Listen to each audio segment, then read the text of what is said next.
I'm here to talk about fixing photos. This could be restoration or just making something look better. This happens to be a picture of me, okay? Not the best shot in the world. But we can make it a little better here. I'm going to duplicate the layer first.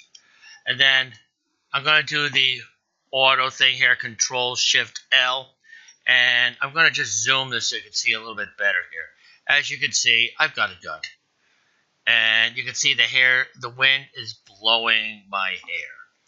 What I want to do, two things. I want to get rid of the windswept hair. It doesn't look too bad, but I don't want it to be too pointy. The hair part is the easiest part. You use the clone tool. I'm in the clone tool. I'm going to hit the right bracket to make it a little bigger.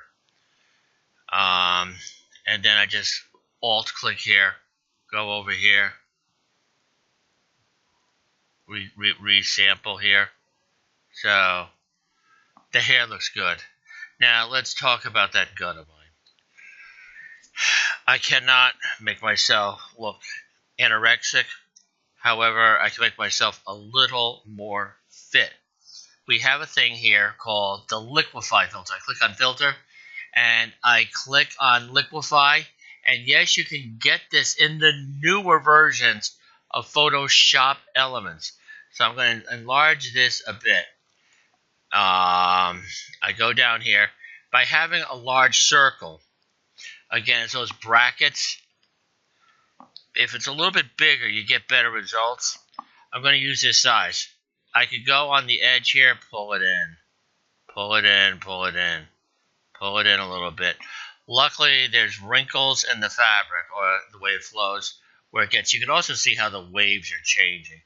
Gotta be careful, okay?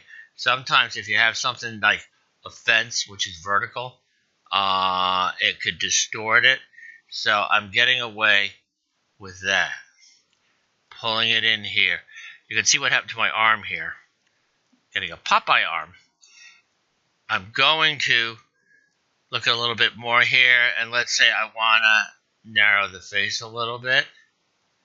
Just do it. I try to do it really subtle. I'm basically taking the 10 pounds that the camera put on, maybe 15 or 20. I could give myself big, strong shoulders. This is how they do things for the magazines. And I just scroll down here. Look, you got the shorts there and everything like that. So it doesn't matter. The skin tone looks pretty good.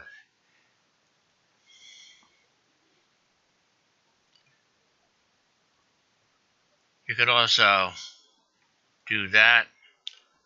I'll just do a quick undo with the Control-Z. And I'm going to say, OK. Shut this off.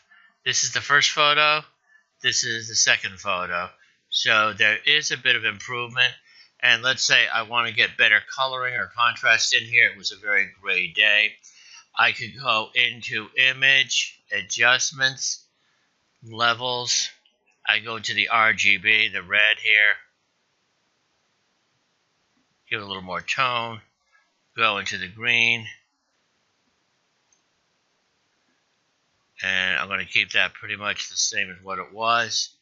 And the blue. Add blue. Let's just keep that at 1.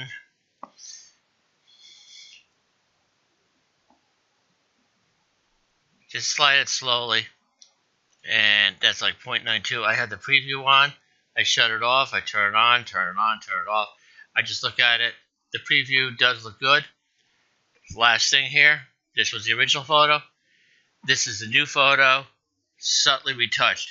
Make sure you'll look at things so you don't distort things like railings or anything like that.